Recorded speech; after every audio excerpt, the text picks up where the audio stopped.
तो ये आपका परचेज फ्लो, परचेज का फ्लो कैसे करना, यानी परचेजिंग कैसे स्टार्ट होती है। ठीक है, आपको यस सर। परचेज की नीड कैसे पता लगेगी, क्या परचेज करना यस है। सर। तो ये हम आज यस पढ़ेंगे purchase yes sir. Flow. Yes sir. अब देखिए इसमें लिखा हुआ है आपका फ्लो ऑफ परचेज। तो फ्लो ऑफ परचेज हमें बेसिकली टेक्निकल में देखना पड़ता है। जो आपको मैंने बताया था, दो टाइप की यस परचेजिंग सर। होती है, टेक्निकल और नॉन टेक्निकल। ठीक है, यस सर। तो टेक्निकल यस में हमको ज़्यादा जो है इस फ्लो को जो है फॉलो करेंगे, जो मैं यस प्रोसेस का फ्लो आपको बता रहा हूँ। Yes sir. अब कोई आपसे इंटरव्यू में पूछेगा कि आपको कैसे यस पता करे, आपको कैसे पता चलेगा कि क्या परचेज करना है, सर। तो आप क्या बोलोगे कि सर हमारे पास कस्टमर से जब कोई ड्राइंग आती है तो डेवलपमेंट वाला फिजिबिलिटी चेक करता है। क्या करता है यस सर, फिजिबिलिटी चेक करते हैं। यार, उस फिजिबिलिटी में क्रॉस फंक्शनल टीम बैठती है। Cross yes sir. Functional team का मतलब है जो उसमें अलग अलग डिपार्टमेंट के कंसर्न बंदे होते हैं, जिनको एचओडीज या कंसर्न मेंबर कह सकते हो, इंजीनियर वगैरह। जैसे यस परचेज का बंदा होगा, डेवलपमेंट यस डेवलपमेंट का इंजीनियर होगा, एंड यस क्वालिटी सर। का होगा, प्रोडक्शन वाला होगा, मार्केटिंग वाला होगा। तो ये कुछ यस सर। की पॉइंट की एचओडी होते हैं या की डिपार्टमेंट होते हैं, जिनमें से हमें यस कंसर्न बंदे को लेना होता है फिजिबिलिटी यस सर। रिव्यू करने के लिए। तो ये जो यस सर। टीम होगी उस टीम को बोलेंगे क्रॉस फंक्शनल टीम। तो आप बोलिए कि सर जब ड्राइंग आती है, मार्केटिंग वाले के पास ड्राइंग आती है, तो हम यस सर। हमारी जो सीएफटी है, फिजिबिलिटी चेक करते हैं हम। वो पूछेगा यस सर। फिजिबिलिटी का मतलब क्या है। तो फिजिबिलिटी का यस सर। मतलब है कि इस पार्ट को बनाने के लिए हमारे पास सफिशिएंट रिसोर्सेज है या नहीं है, मैन मशीन मटेरियल मेथड सारा कुछ अवेलेबल है या नहीं। तो यस सर। फिजिबिलिटी में कुछ स्टैंडर्ड पॉइंट होते हैं, उन पॉइंटों के ऊपर हमें उसको एक लिस्ट बना के देनी होती है, और हमें यस वहाँ सीएफटी के सिग्नेचर होते हैं, और हम कमेंट लिख के यस देते हैं कि as per the feasibility this product is feasible to produce in our organisation as per the customer specification. ये फिजिबिलिटी में यस लिखा रहता है। इतना सारा यस कुछ सर। इंटरव्यू में बताना नहीं है, ये मैं आपको बता रहा हूँ कि फिजिबिलिटी का मतलब क्या होता है। ठीक है, यस सर। Yes sir. तो वहाँ लिखा रहता है कि इस प्रोडक्ट को बनाने में, उस ड्राइंग में लिखा रहता है कि कौन से ग्रेड का रॉ मटेरियल लगेगा। तो परचेज वाले यस सर। अपना, ये परचेज वाले का पार्ट है, उसको देखना पड़ेगा क्या ये रॉ यस मटेरियल का ग्रेड मार्केट में इजीली अवेलेबल है या नहीं, उसको कहाँ यस से सर। परचेज करना है, कौन से सप्लायर से परचेज करना है, ये सारा कुछ उसे देखना पड़ता है। Yes sir. और कब तक परचेज कर लेगा। यस ठीक है, तो उसे रॉ यस मटेरियल सर। का यस नीड पता लग गया। उसके बाद मैंने बोला यस यहाँ सर। पे बिल ऑफ मटेरियल, बॉम। तो बॉम का मतलब क्या है, list of child bill of part. Material. Okay, आपको मैंने डेफिनेशन यस लिखाई है बिल। अभी उसकी। तो किसी यस सर, भी लिस्ट ऑफ पार्ट को चाइल्ड। असेंबल करने में जो लूज पार्ट लगेंगे, वो वो यस। आपको क्या करना है, वो रेडीमेड पर लेके आने हैं या किसी यस। सप्लायर से मैन्युफैक्चरिंग करवाने हैं। ठीक है, यस तो सर। Yes sir. रेडीमेड लेके आने, जैसे मान लो आपको नट बोल्ट लेके आना है, नट बोल्ट लगेगा उसमें, या कोई चाइल्ड पार्ट यस का सर। कोई स्प्रिंग लगेगा या कोई फाइबर लगेगा। अलग से जो यस सर। पार्ट लगेगा वो आपको देखना पड़ेगा कि कहाँ से परचेज करना है। ठीक है, yes sir. Yes sir. Second है प्रोबेबल सप्लायर, थर्ड पॉइंट पे। Probable yes. सप्लायर का मतलब ये होता है कि आपको ऐसा सप्लायर सेलेक्ट करना है जो जहाँ से आप इजीली परचेज कर सको, और यस जो सर। आपको डिलीवरी आसानी से मिल जाए।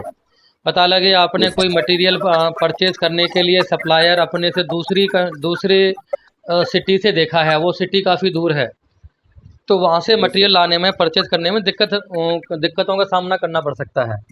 तो परचेज यस वाले सर। का यही रोल रहता है कि नियर अबाउट जो सप्लायर है उनको वो प्रोबेबल सप्लायर देखना चाहिए। प्रोबेबल सप्लायर मतलब नियर अबाउट सप्लायर। ठीक है, यस।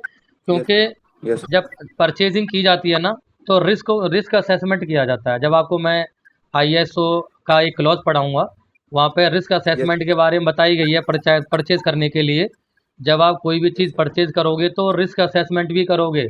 क्या मैं सप्लायर यस। को सिलेक्ट करूँगा तो मेरे को टाइम पे डिलीवरी दे पाएगा या नहीं दे पाएगा। ठीक है, यस इसके सर। यहाँ पे yes. Sufficient man machine material method का रिसोर्सेस अवेलेबल है या नहीं है। ओके, यस अभी सर। फ़िलहाल जो सप्लाई यस। दे रहा है किसी कस्टमर को, वो कस्टमर इससे कितना Yes. सेटिस्फाइड है, ये सारा कुछ परचेज वाले Yes. को देखना होता है। Yes, sir. नेक्स्ट है वेंडर असेसमेंट। तो वेंडर असेसमेंट में आप क्या करोगे, सप्लायर सिलेक्शन प्रोसीजर। तो सप्लायर को कैसे सिलेक्ट करना है, इसका पूरा Yes. सिलेक्शन प्रोसीजर है ISO IATF के अकॉर्डिंग, जो मैं आपको प्रोसीजर समझाऊंगा। Then Yes. Drawing release. जब आप सप्लायर सिलेक्शन करोगे प्रोसीजर के अकॉर्डिंग, जब सप्लायर सिलेक्ट Yes. किया जाता है ना, परचेज वाले के Yes, sir. साथ में क्वालिटी वाला भी जाता है, ठीक है, सप्लायर क्वालिटी वाला। तो जो भी मैं Actually, yes. आपको चेक शीट समझाऊंगा, ठीक है, कि क्या क्या चेक पॉइंट आपको चेक करने हैं, वहाँ हम एक क्राइटेरिया सेट करेंगे, सेट उसमें प्रोसीजर के अकॉर्डिंग, कि अगर सप्लायर 90% स्कोर लेके आता है तो वो कैपेबल है, अगर Yes, yes. वो 80 से 70 के बीच में लेके आता है तो वो गुड है, अगर नीचे लेके Yes, आता sir. है 70 से नीचे लेके आता है तो वो नॉट कैपेबल है। या फिर कह सकते हो Yes, आप, sir. थोड़ा इसका जो क्राइटेरिया है, जो मैं प्रोसीजर में बताऊंगा आपको कैसे डिसाइड करना है, ठीक है। तो Yes, sir. Yes, sir. जैसे यस, अगर ऑडिट करने के बाद वो सप्लायर कैपेबल है, ठीक है, वो कैपेबिलिटी वाले स्कोर को अचीव कर लेता है, फिर परचेज वाला उसे ड्राइंग रिलीज करता है, जो प्रोडक्ट उसे बनवाना है या फिर वो प्रोडक्ट उसे खरीदना है, ठीक है। Yes, sir. फिर उसके बाद में क्या होता है, ड्राइंग रिलीज कर देगा सप्लायर को। सप्लायर क्या करेगा, उस ड्राइंग के अकॉर्डिंग फिजिबिलिटी करेगा। जैसे अभी मैंने आपको बताया कि आप फिजिबिलिटी चेक करोगे, तो जिस Yes, sir. सप्लायर को आप ड्राइंग दोगे, ठीक है, तो वो भी तो Yes, sir. वो उसके लिए आप कस्टमर हो, अपने यहाँ पे वो फिजिबिलिटी Yes. चेक करेगा कि मैं इस पार्ट को बना पाऊंगा नहीं बना पाऊंगा। जब फिजिबिलिटी Yes, ओके sir. हो जाएगी फिर कोटेशन बनाई जाती है। अगर कोई Sir. आपसे पूछे कोटेशन कैसे बनाते हैं, तो आपको बोलना है कि सर पहले हम फिजिबिलिटी करेंगे, फिजिबिलिटी के बाद कोटेशन करेंगे, ठीक है। Yes, sir. कोटेशन कैसे बनानी है वो मैं आपको बताऊंगा अलग से लेक्चर में। Yes, sir. जब आपका Sir. कोटेशन बन के तैयार हो जाएगा, फिर वो Yes, sir. कोटेशन आप अपने कस्टमर को भेजोगे, या आपने जो Yes. ड्राइंग सप्लायर को भेजी है, सप्लायर Yes, sir. कोटेशन बना के आपको भेजेगा, अगर आप उसके कस्टमर हो तो। Yes, sir. फिर आप कोटेशन को रिव्यू करोगे अपने मैनेजमेंट के साथ में, HOD के साथ, क्या ये Yes, sir. कोटेशन हमारी रिलीवेंट है कि नहीं है। Yes, sir. अगर आपको लग रहा है कि उसने कोटेशन ज़्यादा हैवी बना दी है, प्राइस उसने ज़्यादा रख दिया है, तो आप उसके साथ आपको नेगोशिएशन करना है, ठीक है, जो कि परचेज Yes. वाले का मेन पॉइंट है। फिर बताया उसने Yes. Payment term and condition.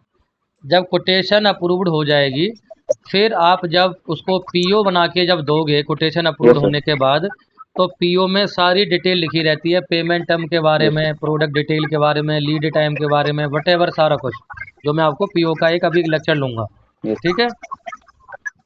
Yes. तो पेमेंट Yes. टर्म उसको बताओगे। फिर क्या काम आता है, Yes, sir. रिसीविंग। मान लो आपने उसको PO रिलीज़ कर दिया और उसने उस पार्ट को अपने यहाँ पे डेवलपमेंट का प्रोसेस स्टार्ट किया, डेवलपमेंट किया, और वो आपको Yes, sir. प्रोडक्शन ट्रायल करेगा, यानी सैंपल ट्रायल करके दिखाएगा, प्रोडक्शन को ट्रायल करेगा, तो वो आपको सैंपल Yes, sir. भेजेगा, सैंपल भेजेगा या Yes, sir. कोई भी प्रोडक्शन का लॉट भेजेगा। तो जब वो रिसीविंग आएगा ना आपके वहाँ पे, सप्लायर जब भेजेगा, तो वो आपका Yes, sir. क्वालिटी वाले जो जो आपका जो उस पर आएगा, जो सिक्योरिटी गार्ड है, सिक्योरिटी गार्ड उसको Yes. रिसीव करेगा और आपको कॉल करेगा Yes. कि सर ये इतना मटेरियल इस वाले सप्लायर से आया है, ठीक है। Yes, sir. वो Yes, sir. GRN का रिकॉर्ड चेक करेगा। GRN का मतलब क्या होता है, good receipt Sir, note, GM. Good receipt note, Yes, sir. GM. Yes.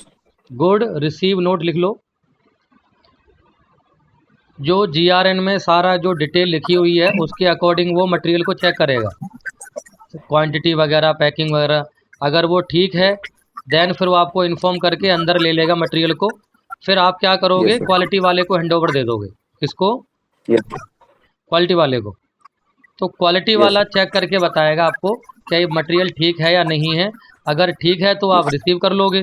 फिर उसके बाद में आप उसका जो पेमेंट वगैरह उसके अकॉर्डिंग पेमेंट रिलीज़ करोगे, और साथ में उसकी Yes. आपको क्या करनी है, परफॉर्मेंस मॉनिटरिंग करनी है, ठीक है। Yes, sir. आपको और Yes, sir. सेलेक्ट करने के बाद एनुअली उसका ऑडिट भी करना है, periodically. Month wise Yes, sir. Performance rating भी चेक करनी है। तो परफॉर्मेंस रेटिंग कैसे कैलकुलेट करते हैं इसका मैं आपको लेक्चर लेके बताऊंगा पूरा डॉक्यूमेंट के साथ में। Okay, Yes, sir. अगर Yes, sir. परफॉर्मेंस रेटिंग में आपका सप्लायर परफॉर्मेंस को मेंटेन करता है तो ठीक है, नहीं करता है Yes, तो sir. आप उसको टर्मिनेट कर दोगे, दूसरा सप्लायर सिलेक्ट करोगे। ठीक है, Yes, sir. तो वो Yes, sir. प्रोसीजर में लिखा रहता है कि कितने महीने तक अगर आप उससे परेशान हो गए हो सप्लायर से, वो अपना परफॉर्मेंस मेंटेन नहीं कर रहा है, डिलीवरी टाइम पे नहीं आ रही है, डिफेक्टेड मटेरियल आ रहा है, तो आप उसको एक क्राइटेरिया सप्लायर में उसमें दे रखा है सप्लायर सिलेक्शन के प्रोसीजर में। उतने टाइम तक वो अपने आप को इम्प्रूव नहीं करता है, then you can terminate the supplier. Okay, Yes, sir. तो ये है आपका फ्लो ऑफ परचेज।